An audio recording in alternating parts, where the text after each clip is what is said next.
Now, Manipur has expressed strong rebuttal disapproving the comment of Mizoram Chief Minister Lal Duhoma on internal matters of Manipur in an interview in the Hindustan Times, taking strong objection against Mizoram Chief Minister's suggesting imposition of President's rule in Manipur.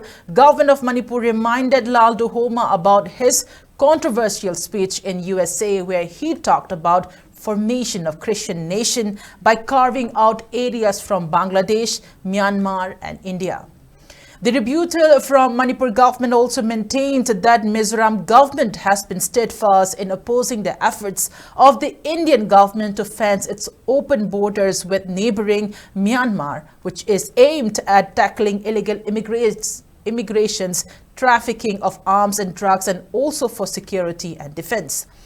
While refusing to claim of Mizoram Chief Minister, who had accused Manipur government of introducing anti-tribal policy, the statement from DIPR also clarified that the ongoing crisis has nothing to do with anti-tribal policy. Rather, it was created by illegal immigrations from Myanmar.